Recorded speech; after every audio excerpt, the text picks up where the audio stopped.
All right, everyone, we are here with a very special guest. We are joined by the iconic Lisa fucking Rinna. Lisa, welcome to the show. Thank you. Hey, listen, I couldn't get to New York, but here we are. We made it work. Yes, Exactly. we did. We are so excited. We're going to talk about your new memoir, You Better Believe. I'm going to talk about it. And on top of that, you know that we have to talk about one of our favorite traitors of all time for this season. So we are so excited. We are so excited to talk about Traitors always. Well, the book is out now for everybody listening. So you can get your copy, listen to it, read it, however you like to consume your books. But this is not your first book. And I wonder what brought you to wanting to write another book. I did not want to write another book. But my people said, you know what? I think another book would be great for you. And I'm like, no, I'm good. I don't need to write another book. And so then they kind of kept calling. And I said, okay, listen, because I don't write my own book. I'm not even going to pretend that I do. I said, let me meet 3 ghostwriters, 3 of them. And if I connect with one, I'll do it. If I don't, I won't do it. So they had me meet with 3 ghostwriters, and I love this Dibs. Dibs just seemed to get me. She was a fan, got my voice, and I had the best time writing this book with Dibs. So it turned out great. Yeah, I think that's the most important part, right? Is if you're not going to write it on your own, which love your honesty, which you always are, and especially in this memoir as well, is that you want someone who's going to replicate your voice in what you would sound like. Yeah, and that is the hardest thing, I think. And, luckily Dibs knew my career. And that, I think, is really the most important thing. And knew enough about me that they weren't like trying to catch up along the way. They just knew. So it was an enjoyable experience, even though it was very, tough at times and sad and challenging and cathartic. I'm really glad that I got to do it with Dibs. So it was a good experience. And I feel like you can absolutely hear your voice when reading it. I think when I was reading it, I was like, oh, this, I would have never known. It's it totally sounds like it's coming right out of your mouth. There's some amazing stories in here from, life before Housewives, after Housewives, being a mom, your relationship with Harry, and just like so many great life lessons, I think. Yeah. And at the end of the day, just being yourself is such a strong message that I think you have stuck to always, no matter what, through everything you've been doing. It's like, you got it. And own it, baby. You got to own it and you got to be yourself. And I think that's been so great. Was there anything that you maybe were a little hesitant to share in this book, or you said, I'm putting it, sharing all the stories?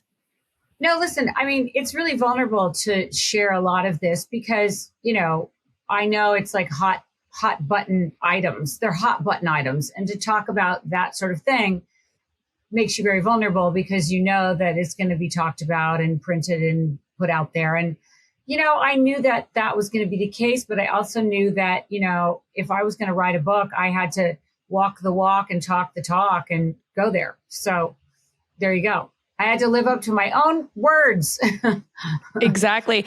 And going back to Fran's point about, just owning it, being yourself, we've seen that from you for so long. You've been working in the industry for what feels like forever now. Who was Lisa Rinna like growing up? Like, did you always have that strong sense of self when you were a kid?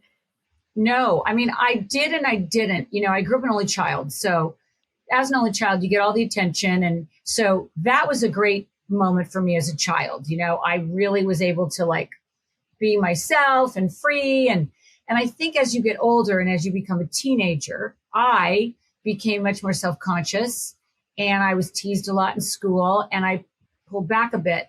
So by the time I met Harry, I was not the girl that you know today. I was very subdued.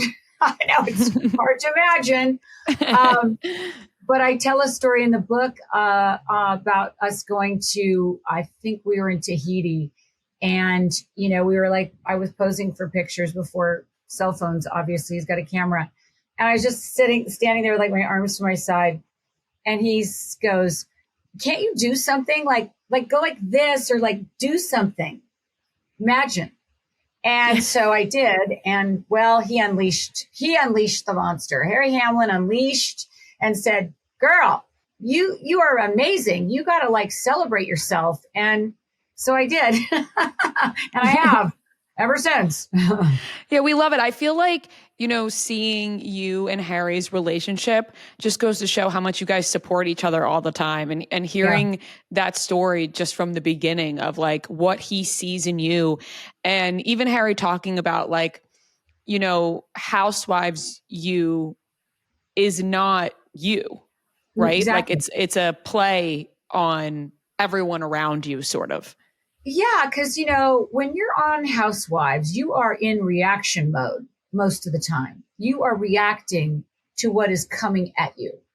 And in life, you don't have to live like that most of the time. You don't have things coming at you from all angles. I mean, yes, we deal with a lot of things in life, but I don't feel like that is normal in life, having just things coming at you constantly.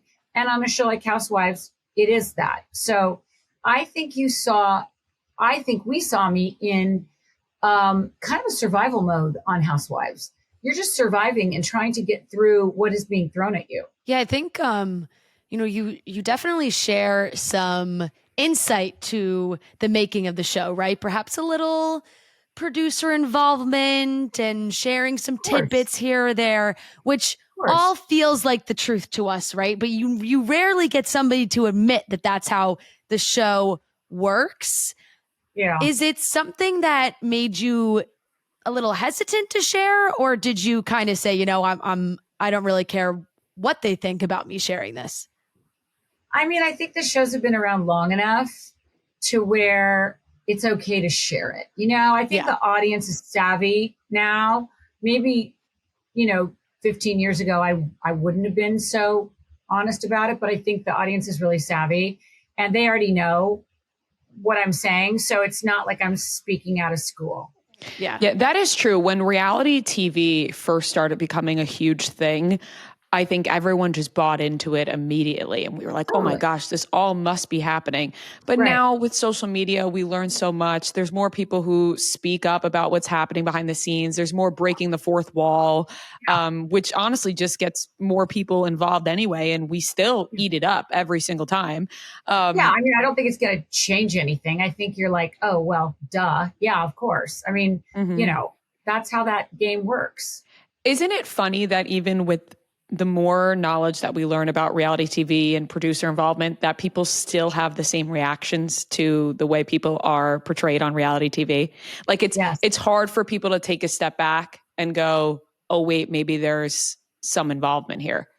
Yeah. Or just how the whole thing works, that maybe you're only seeing a quarter of who somebody really is, not the full picture of a human being, which, that's why it's always interesting when people get put into these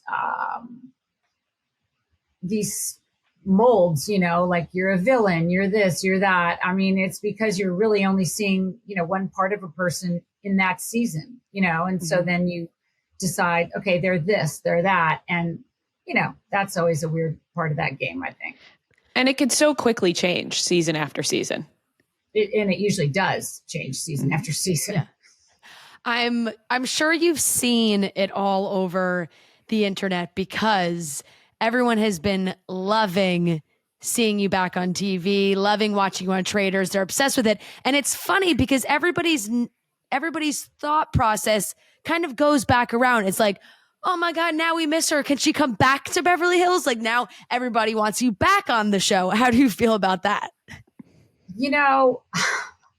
It is funny to me because I'm no different than I was, I just showed you myself as playing Traitors rather than being a housewife. And, the irony is that I think my husband says this because I always say, oh my God, I've been so hated for so many years. He was like, they never hated you. They always loved you. They just had a spin on it. But now they love you again because they never stopped loving you. So, whatever. I think it's funny. I think that, when I was doing Traitors, I knew that the audience would get to see me for who I am because that's who I was there. And I was excited about that. Now, going back to Traitors, it had been a little bit since seeing you on TV. What was that decision like for you? Because I saw that you said it took a little bit for you to agree to do Traitors. It did. I was asked in September and I did not make a decision till February. And they were like, tick tock, we need a decision now. And I just didn't know. I really liked watching it, but I just didn't know if I wanted to do it. It's one thing to watch it, another thing to do it. So I talked to our dear friends, one of their daughters, who is the same age as my girls and grew up with the girls and, best friends for life. They lived down the street. And I knew she was a massive, massive Traitors fan. So I called her and I said, can I come down and just have you tell me why I should do this show? Because I don't see it. And so I went down, had a glass of wine. And by the time we were done, I called everybody and said, okay, I'll do it. Honestly, so a 27-year-old convinced me to do it. And we are so thankful for her because Sydney Bacco is the one and the reason why I did Traitors.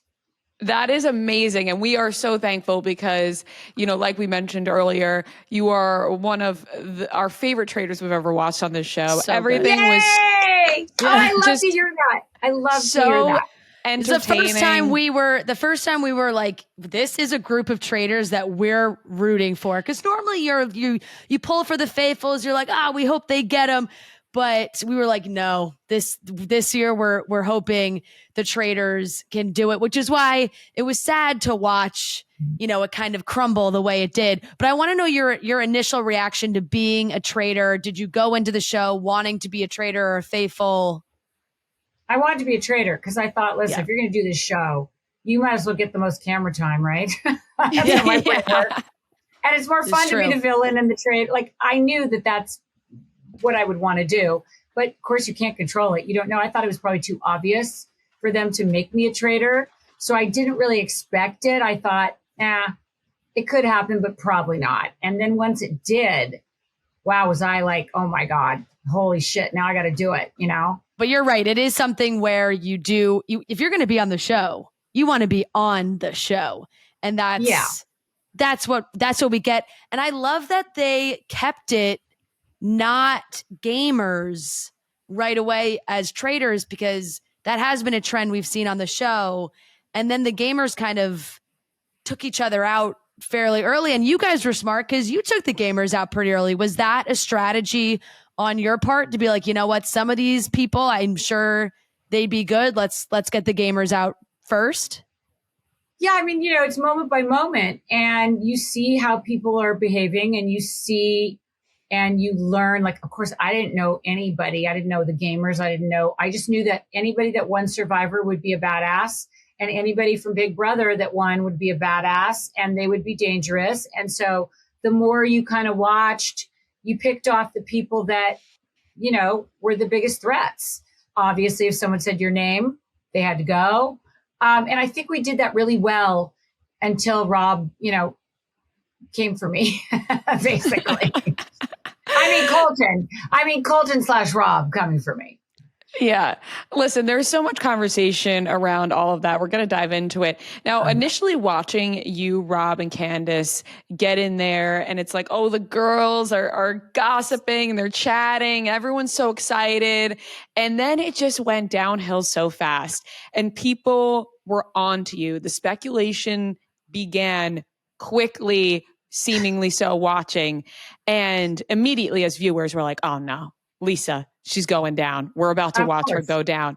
How did it feel in the castle, before you got banished? Did the speculation feel as high as it did watching it? It never feels as high as watching it because you don't know what's going on in the other rooms. You're kind of naively blissful because you don't really know. Like, I knew Colton was on to me, but I certainly didn't know, especially that second night that Rob was driving the vote. I had no idea because, like, people would say to you, yeah, I'm going to go for Natalie too, when in their minds they're like, no, I'm actually going for you, Lisa. So you don't know that. I mean, once Colton was on to me, I knew that was a problem because he's such a dog with a bone. He's never going to drop it. And then once I was saved by only one vote, Mark Ballas is the one who didn't end up voting for me, and that saved me. Once that happens, that your days are numbered. And then literally when Jam yelled my name, it was over. Like, I knew it.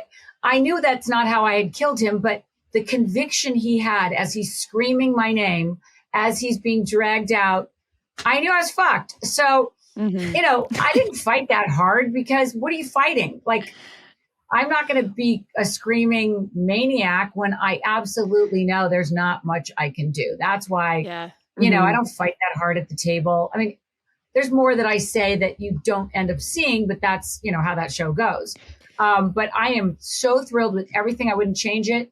I could have lasted one more episode if they'd gone down the road with Natalie, because Natalie was going that time.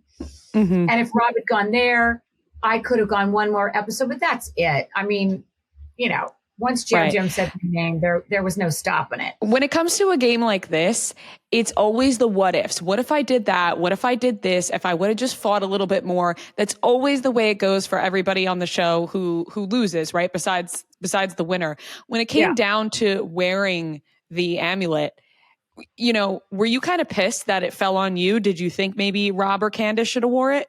No, because I'm the one that said, I want to wear it. I mean, I knew that I was putting myself in that position, but I also knew that it would be totally iconic and great television, and it would look better on my dress than anything. And I was willing to take that risk because I'm here to make iconic television. And, that's what I did. So I could have absolutely had Rob wear it or Candace, but that's not who I am. Like, I am there to deliver, honey. And I did. As you did. And Jam going out screaming your name will live on forever. And what an iconic moment that I kill him with the amulet. He screams my name, that I've kissed him. Like, you kind of can't write a better scene. So I was never sad about it. I was just like, this is so iconic. Like, great. It's so true. And it's honestly what makes this show so great. And we were talking to Mark about this, and because I was kind of saying, you need the gamers, but you also need the traditional reality TV people who just know how to make good reality TV. Like, Mark's so great. But Mark wants to play a game. He's like, this is a game, and less like make good TV. So you need people who also come in and know how to make good TV. One of those things is the housewives. And there's been a thing on Traitors where they've said, housewives don't go after housewives. It's like an unwritten rule. What did you think about that going into the show? I didn't know about it going into the show, actually. I just found out about it as I was there. Because, I haven't been a housewife for 3 years. I don't think of myself as a housewife anymore. So I didn't even know about that until it started kind of a rumble of, those are gamers, there's 5 gamers and there's 5 housewives. And all of a sudden I'm like, oh, I'm linked into a group. But I never thought that like I had to be loyal to them. I'm a traitor. I'm not loyal to anybody. So I didn't really obviously sign up for that because I didn't do it at all. Right. And sometimes hitching yourself to a group is where you go down. Like if you just... I mean, I don't hitch myself to any group. So why would I hitch myself to a group here on Traitors? Do you know what I mean? They, like, other housewives wanted that, but that's on them. They can do that if they want. But Dorinda voted for a housewife. I voted for a housewife. I killed a housewife in plain sight, which was so fun. I mean, it's a game. Come on. If you can't go there, like, I don't agree with that. You have to stand by anybody because that's why I've never been mad at Rob. Rob's playing a brilliant game. He's a traitor. At the end of the day, it would have been really fun to kumbaya and go to the end because I think we could have actually. I think we might have been able, or at least 2 of them, go to the end. But the truth is, it's called Traitors and it's a game. So if you are mad about it, well, then you shouldn't have played the game. Yeah, I mean, we totally agree with that standpoint as well. I mean, watching it, obviously, we were rooting for you to stick around, but when we saw Rob, go against you, we were like, he's got to do what he's got to do to stay in this game, and that's how you play.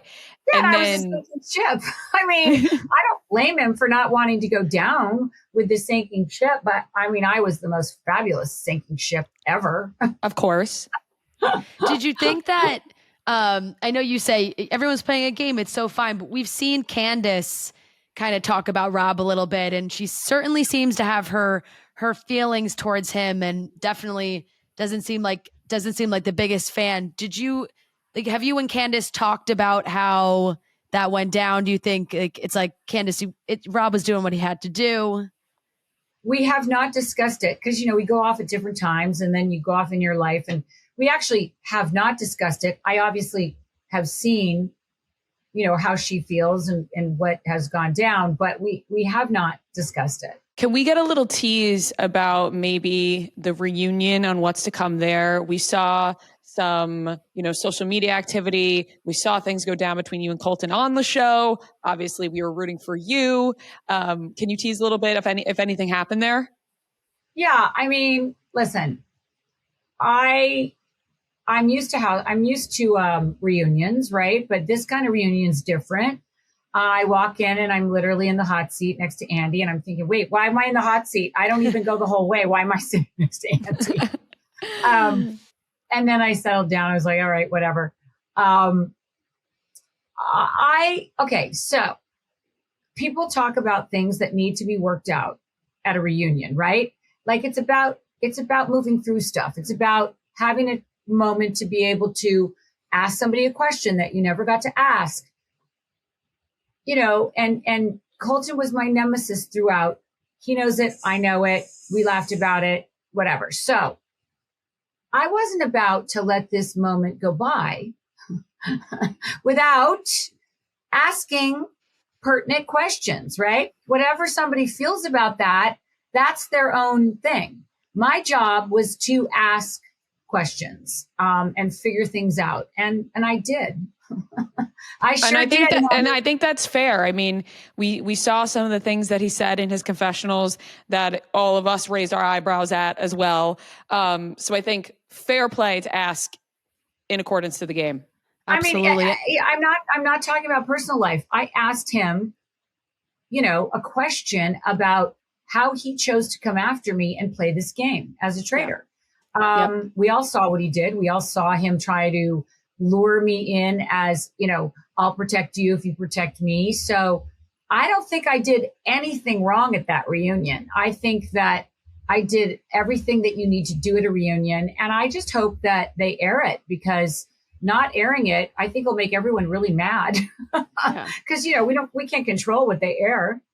Totally. Yeah, definitely. And I agree, because I do think as viewers, we all have those questions too.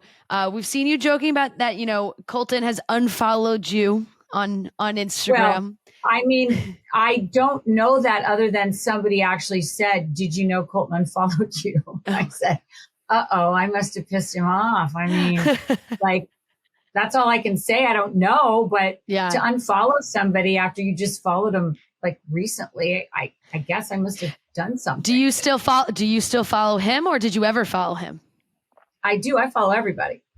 I followed everybody because, I love that cast. I love everybody. So I think most of us followed each other, not everybody, but I follow everyone. Yes. You got to be back in the hot seat, like you said, for a reunion. I'm curious how you felt just being reunited with Andy in that way. Did you guys talk about it before you sat down at all? Did he visit you in your dressing room beforehand, or was it the reunion right there on stage for you guys as well? Listen, I've seen Andy off and on. I see him and talk to him quite often. So I just hadn't been in a reunion situation with him for almost 4 years. But, Andy and I always have, I think, great respect for one another, even if there are times where I've pissed him off and he's pissed me off, or, whatever. It felt like home in a way, in a weird, toxic way. Yep. We loved watching your videos after each episode, your recaps, your takes. You know, one of the videos specifically, you talked about not being fazed by Rob's good looks because of Harry Hamlin, which is hilarious because that has been a big topic of conversation right now. How did you feel about Dorinda basically going on and being like, it was an honor to be murdered by Rob? Because I didn't, it doesn't surprise me at all. I saw everybody and how they reacted to Rob. They could not look at him for longer than like 1 second.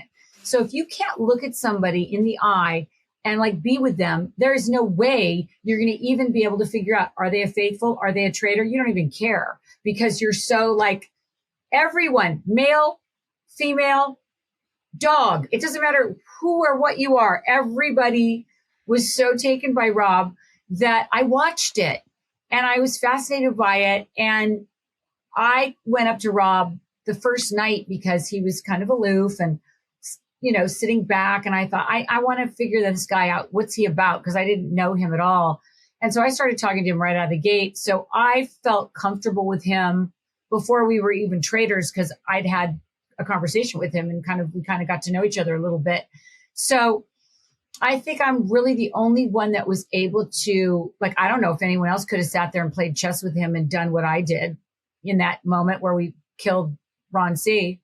You know, I was just like, I appreciate his gorgeousness. I appreciate all of it, but I'm able to sit in it and deal with him where most people, none of them can. Mm-hmm. Yeah. You've been around it. I've been around it a long time. The girls bring their, you know, super gorgeous boyfriends around. The girl, like everybody around is gorgeous. So it doesn't, you know, it's just like, oh, there's another gorgeous guy. Yeah, it is true. And I think, and I'm sure you've been watching it all happen, but it's been pretty funny watching Maura just really just not suspect Rob at all. She would really die for him at this point, it seems. And I know you guys have gotten close, and I saw she was celebrating your book launch with you and all these things. Is it something that you guys can laugh at now that you poke fun at her a little bit, that you're like, man, you really trusted him? Oh, honey, I poke fun at everyone. The ones that can take it are great. The ones that can't, it's a shame. Maura is somebody that can take it like no one's business. We laugh so hard. She's one of my favorites. I love her so much. She has a great sense of humor about it all and totally gets it. And we laugh and make fun of each other constantly, I would say. Yeah, she's got that good old, like, that Irish humor, you know, like she can really take the piss, as they say. So, and absolutely. And she really does. I loved seeing that event. It looked like it was so beautiful. And you did have some of your fellow housewives there as well. What kind of relationships have you tried to keep with those girls now that you've been off the show?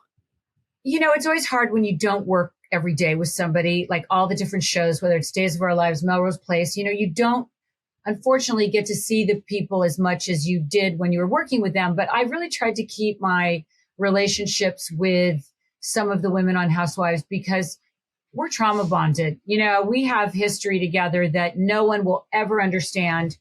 And I truly, you know, I love Teddy Mellencamp. I love Erica Jane. I love Dorit Kemsley. You know, I feel very close to these women, and we really try to stay in touch as much as possible. Do you still watch the show at all, or no? I have not watched the show since the day I left. Yeah. That's, I think that yes. when you leave this world, you either can stay super involved in it or you have to blank it all out. And my way was to mute it all and move forward. And that's what worked for me. I feel like that is very fair. It's kind of like, if you're going to leave it, you got to sort of leave it all behind. Yeah, you almost have to go to like rehab and get it out of your body, you know? No, truly, it's like heroin. Yeah. Yep. I want to talk about some of your previous acting roles. You know, early on, one of my favorites was when you're on Entourage. It always brings a smile to my face when I rewatch and I see you on that show. Do you have a favorite, you know, guest spot that you've done? Well, that's one of them. That was such a joy. I loved Veronica Mars. You know, the couple episodes I did there, amazing. Like, I've really gotten to do some quality It was fun to do the middle. That was really fun to do community. I've had some great moments. I really have. Like, just, I forget some of them, and then someone will remind me and be like, oh my God, that's right, I did that. It is. It's so incredible to watch. And I feel like there's just going to be more and more of those moments now as they come, because not only have you taken over Traitors, but the last few years, you are fashion icon, Lisa Rinna. You're walking in shows. It's couture. It's incredible what you have gotten to do. Have you had a sort of pinch me fashion moment in the last couple of years that you can share with us? How about all of them? I mean, every single moment in the past 3 years has been a pinch me moment, because I just didn't have that on my bingo card. I love fashion. I always have, but to actually like be in it and going to these shows and being dressed by these designers and then walking in a show, like all of it is so crazy. And I just love it. It's so fun, because then I also get to have these moments with my daughters, and we travel together, and I'll go see a show with Amelia in it. And then I'll also go do my own, so that I keep my distance with her so that she can have her own time. I go have my own time. So far, so good. So far, it works. And I bet you have some amazing outfits sitting in that closet of yours that you're in right now. Well, as I'm sitting in my closet doing this, I mean, I've been so fortunate. I mean, this is like everything I bought while I was on Housewives. Like, you spend all your money. Like, everybody just spends all their money, like trying to dress themselves for Housewives. So I got a lot of really good shit from that time. But now it's like, these designers they loan you these couture outfits, because, you would only wear them once. You wouldn't keep them. But I think, as you know, during the 90s, nobody would loan you anything. So you bought everything. So I have got like such a great archival 90s fashion moments going on. It's crazy. I have some really good stuff.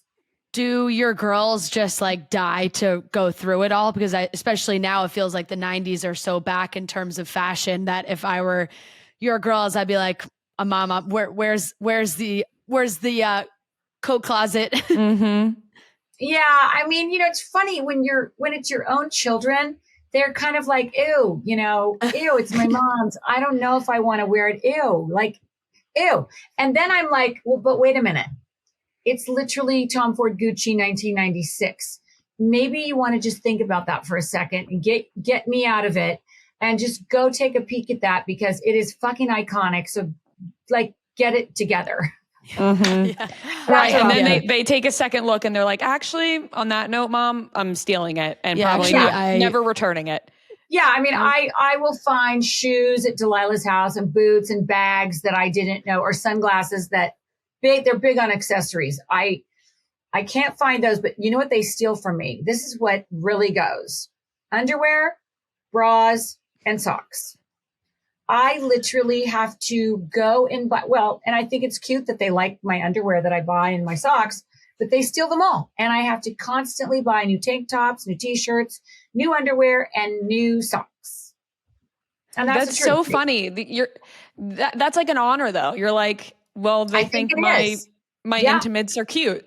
I guess. I mean, it's so funny because it's just also something you always put off buying those items for yourself. So it's like, they're like, oh, new socks and underwear. I'll just go take Mom's. I'll just go to Mom's. Exactly. So I buy new stuff all the time. And I finally said to Harry, Harry, do you know how much I'm spending on underwear, socks, and bras because our children steal them? And he looked at me like, what?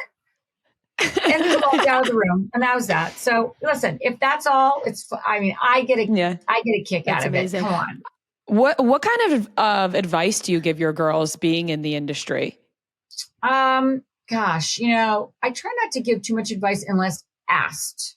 Mm-hmm. I try to live my life by example, because listen, do you really want your mom to tell you what to do? No, but by example, they can see how I go through that world. They can see how Harry goes through that world. And that's how they learn the most. And then if there's an issue and they come to us, we can discuss it. And so I think it's by example. I think it's by living the way that we live that they've really figured out. And of course, we drilled in them the most important thing is kindness. And, Anything else, not okay. Like that's number one. And professionalism and being on time. So, Yeah. Right. If you want to have a long lasting career, all the kindness and professional is also important. Yeah. So they know all of that. And they know that I would literally kill them or grab them by the ear if I heard through the grapevine that they were being shitty little bitches. Yeah. No more underwear and socks for them. Yeah. I loved the chapter in the book where you're talking about them. And I was laughing out loud at the Vanity Fair Matt Damon story of you saying, he held this Oscar up to my pregnant belly. She had no choice. She's going to be famous. It was part of it. You acknowledge it. Did you ever think did you always kind of think they'd do something in the industry? I mean, you never know, but that's the family business. I mean, it's our family business. That was not my family business. My mom didn't work and my dad was an art director. So I think that, I'm not surprised when you turn out that gorgeous and you're that talented. If you don't do something with it, that would be a crime. So they're smart. So true. And that Definitely. They are absolutely stunning. As we wrap up, for the people who have not read the book yet, haven't had the honor and privilege like we have, is there anything that you want to tease that you think is just an absolute must for people to get their hands on this? Well, I think that people will be surprised because there's so many different things that I cover. It's not like a housewife tell-all, even though I cover that time in my life. But I think there's so much about, if you're a Days of Our Lives fan, you're going to get great tidbits there. If you're a Melrose Place fan, you're going to get great tidbits there and things that I've never talked about and things that people don't know about me. So I think that's great. If you want some relationship stuff, motherhood stuff, hormone replacement, I cover a lot of shit in this book. I really do. So I think it's a quick read. I think it's a fun read.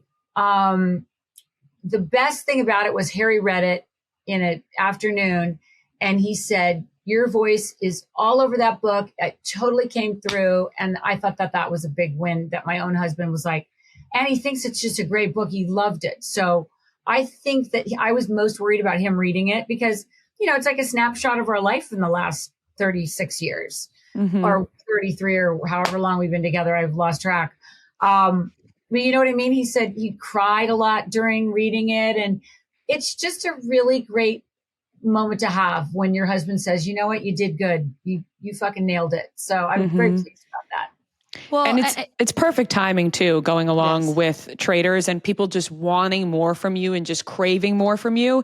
And here you are giving it to them. We really lucked out because this book was supposed to come out in October and they pushed it because I guess from COVID, so many titles had been pushed forward. Right. They said, how would you feel about pushing it? And I was like, I don't care. And then it could not have been more perfect. Perfect. It really couldn't because you get such a good insight on you. And I loved what you shared about your mom. I know us viewers of Beverly Hills got to see so many amazing moments with Lois and she was such a star on the show. And hearing you talk about her through the book is so fantastic because like you said, we got to see little pieces on the show, but really reading your experience through all that is it gives us so much background information on, what you were going through after she passed and things that weren't at the forefront of what was being discussed on the show, but you had to deal with it. Having that happen and then immediately having to go film and go on these trips. It's pretty crazy. So I think you get some really great insight into all that was going on. And the last thing I want to say too is about the way you talk about Harry. And I think so many women can learn from it is that you guys have been married for so long, but you still have so much admiration for each other. You joke around with each other, you can poke fun, but at the end of the day, you're like, that's my man. That's Harry Hamlin. And I love that because I love it. I think that sometimes couples can lose that. They can, and they can start to devalue one another very quickly. And it's the trap that most couples can get into. And I think that we just really have to fight against that and lean into the area of how much you adore this person and always wanting to cheerlead for them. I think that it's like being a parent almost, like that's how you'd be with your kid, right? Like you would never want to devalue them. So I think you have to think of that in your relationship, because it's so easy to be like, oh, I fucking hate my husband. I mean, so many of my girlfriends are like, I hate my husband. I'm like, no, you have to figure that out. You can't hate him. You have to figure out, what do you still like about him? You know? Right. Yeah. And it's like, you're so with this true. person for a reason. You should be champion, you know, like should be a cheerleader for them, like all these things, like pumping them up. That's what you have each other for. So I right. love it. I absolutely love it. Well, I'm hoping that that's a good thing for people to see and go, you know what? I need to be more supportive of my spouse or whatever, because that's what I think we're here for. Totally. Lisa, thank you so much for joining us. We're so happy we got to talk to you. Hopefully we do get to do it in person sometime soon, because we would love to have you in New York. As soon as the weather allows us. Exactly. Because hey, once we get this reunion, hopefully we have even more to talk about, but we can all watch how Traitors comes out. And of course, your new book, You Better Believe I'm going to talk about it, is out everywhere now. Like I said, read it, listen to it, however you consume your books. I'm sure you can get it on there. So Lisa, thank you so much. Thank you, girls. So nice to meet you and talk to you. Yes. Thank you so much, Lisa. Mwah.